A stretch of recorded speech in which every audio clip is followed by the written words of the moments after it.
자, 이번에는 이제 민주당 당권 이야기로 좀 넘어가 보도록 하겠습니다. 어제 김민석 전 총리가 이른바 당권 주자 중에서는 처음으로 공식 출마 선언을 했습니다. 출마 선언문 좀 광주에서도 하고 또 국회 와서도 하고 두 번 했단 말이죠. 좀 주목했던 문장이나 이런 것들이 있나요? 사실 자기 정치 네 글자가 다 잡아먹은 거 아닌가요? 약간 이 상황에서는 예. 뭐 여러 가지 이야기를 했습니다만 결국에는 김민석 전 총리가 나오는 이유 그리고 나와서 표방한 노선과 지향에 대해서 이미 이전부터 많이들 예측하고 추정을 했지만 본인이 공식화를 한 거잖아요. 여당이 대통령을 정부부터 잘 서포트를 해야 되는데 지금까지 정청래 체제는 좀 아쉬웠어. 그러니까 내가 나서가지고 더 밀착 있게 좀 잘 서포트를 해볼게, 뒷받침 해볼게 라고 하며 그럼 왜 그동안 잘 안 됐느냐 라고 실명 거론하지 않았지만 사실상 직격을 한 거죠. 정청래 전 대표 자기 정치를 한 거잖아 지난 1년 동안 이라고 하면 사실은 이거 두고 이제 확 불이 붙은 거잖아요. 본인이 논쟁이 될 거를 예상을 못했을까 저는 당연히 예상했을 거라 봅니다. 그렇죠. 그래서 김민석 총리의 이 발언 뒤에 정청래 대표 측에서는 마치 뭐 다른 표현보다 이렇게 얘기를 했어요. 네거티브하지 않겠다. 그랬더니 이건 네거티브하고 다른 것이다. 정치 토론을 피해서는 안 된다. 또 김민석 총리가 이렇게 받기도 했습니다. 뭐 당사자들끼리는 요 정도였는데 사실은 그 주변에 있는 의원들끼리는 꽤 거친 설정까지 이어지고 있는 것 같아요.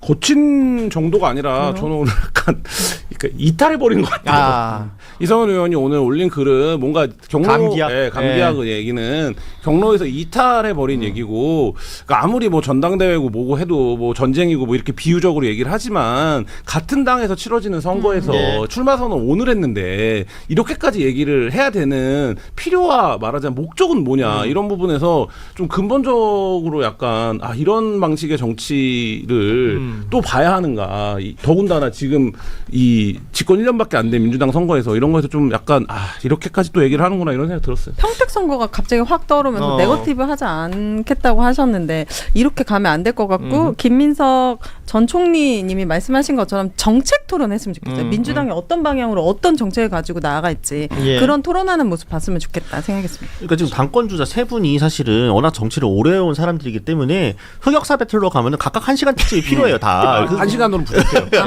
세 분 다 되게 많은 흑역사와 되게 많은 잘못된 말들과 언행들이 쌓여 있습니다. 이만큼 쌓여 있는데 이거 단순히 파묘 배틀로 가게 되면 아무런 의미가 없다라는 거죠. 그러니까 저는 최근에 있었던 것도 송영길 의원이 정청래 전 대표하고 노무현 대통령 장례식도 못 왔잖아요. 라고 한 게 굉장히 좀 나쁜 지적이라 생각이 들고 이번에도 마찬가지로 김민석 전 총리한테 그때 감기약 성분 뭐냐 이런 식으로 따져 묻는 것도 굉장히 좀 안 좋은 정치다. 특히 같은 당 전당대회인데 이런 점들을 좀 덜어내고 그러니까 과거에 이 사람이 뭐 했는지에 대한 검증이 당연히 필요할 수 있죠. 다시 꺼낼 수 있는데 그거는 지금의 이 사람이 얘기하고 나고 가려고 하는 길과 뭔가 맞닿아 있을 때 그걸 검증하는 차원에서 너 예전에 이렇게 했잖아. 이렇게 해서 가야 되는 건데 그냥 백화점 나열하듯이 쭈르륵 넌 예전에 이런 것도 나빴고 뭐가 나빴고 하게 되면은 똑같아요. 그것만 잔뜩 쌓여져 있으면은 결국 이 여당의 전당대회를 바라보는 밖에 다른 지지자들이나 중도층이나 시민들은 뭐라고 생각할 거냐. 그러니까? 저는 이게 전형적인 그냥 난사라고 보는 게 난사다? 이유가 뭐냐면 이게 정확한 타겟도 없다는 거예요. 타겟이 없어요. 그러니까 뭔지를 모르겠다는 거예요. 그러니까 무슨 얘기냐면 민주당에서 계엄에 관련된 위험성을 가장 먼저 경고했던 게 김민석 의원이에요. 그렇습니다. 그래서 그때 뭐라고까지 얘기한 겁니까? 가짜뉴스 퍼뜨리지 마라. 맞아요. 근거를 대라. 이렇게 얘기를 했어요.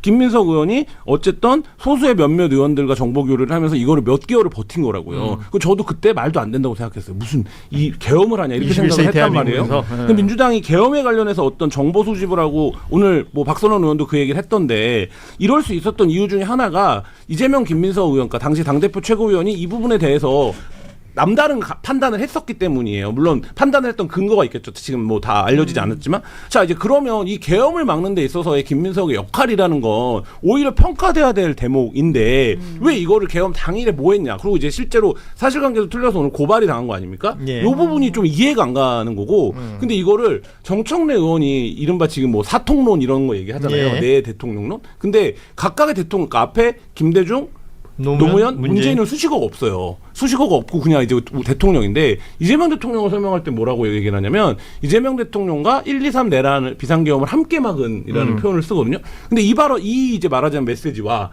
이성훈 의원의 이 공격을 합쳐놓고 보면 이들은 김민석은 1, 2, 3 계엄을 안 막은 사람이라는 포인트를 잡은 건가 이런 생각이 드는 거예요. 그러니까 굳이 지금 한 첫날 나가기로 한 첫날 이 얘기를 해야 되는 이유가 뭐냐 이런 거 이게 뭐 새까만 과거라서 사람들이 기억을 못하거나 그러지 않거든요. 이런 내용들을 그러니까 김민석 총리 측에서도 이게 국민의힘에서 나온 발언인 줄 알았다라는 얘기가 나올 정도로 지금 이게 당 내에서 그것도 의원들이 내놓고 있는 메시지가 이게 사실 언론에 어떻게 소비되는지 본인들도 잘 아실 텐데 이런 얘기를 하고 있는 것은 참 안타깝다라는 생각이 들고요. 자, 이런 가운데요, 정청래 전 대표 그 메시지 담당을 맡았던 신동호 전 청와대 비서관이라는 인물이 있습니다. 제가 이제 원고를 받았던 분입니다. 대통령의 달리기 맞나? 순방제 달리기인가? 순방제 달리기 이런 글을 한겨레 뭘 21에 받았는지도 잘 기억을 못하죠. 아무튼 어떤 발언을 했냐면 정청래 전 대표가 최근에 이재명 정부로부터 장관 제안을 받았다. 그런데 거절을 했다. 이게 뭐 저희도 지금 사실 공식 확인은 된 건 아닌데 측근으로부터 메시지 담당했던 멤버니까 이런 발언이 나왔다라는 부분이에요. 언제 받았다는 거예요? 최근이라고만 나와 있는데. 근데 이 발언이 더 위험한 거야 망법상으로 보면.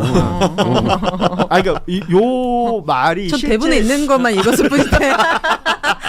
실제 있었을까 없었을까 그 가능성은 어떨까요? 근데 밭글로 많이 돌았잖아요. 기자들이 많이 받았지만 뭐 예를 들면 구체적으로 뭐 해안부 장관 자리를 제안했다더라, 어느 장관 자리를 제안했다더라, 뭐 그렇게 퇴로를 열어준다더라. 근데 이제 그걸 거절했다더라. 이런 밭글들이 돌았어요 좀. 그러니까 그거 자체는 그거를 반영하고 있는 창작물인 거죠. 그러니까 청와대와 정청래 대표 관계가 지금처럼 뭐 확 가시화되기 전에도 불편한 기류가 있고, 그래서 이번 전당대회를 앞두고 청와대가 이런 방식으로 해서 정청래 대표한테 행정 경험을 좀 쌓는 게 좋지 않겠냐. 더 큰 정치인이 되기 위해선 이런 식의 우회적인 제안을 했는데 이제 그게 거절당했다더라. 이런 얘기는 좀 있었는데 신동호 전 비서관은 이제 정청래 대표랑도 가깝고 뭐 이번 정부에서는 직을 맡고 있지 않지만 이제 두루 가까우신 분이거든요. 왜 문재인 그 대통령 시절에 야 누가 썼길래 이렇게 연설문을 메시지 잘 쓰냐, 기가 막히다 이런 것들. 왜 뭐 예를 들면 금메달 딴 선수들 위로하는 메시지나 아까 뭐 축하하는 메시지나 이런 거에서 와 이건 문학이네 이런 거를 썼던 그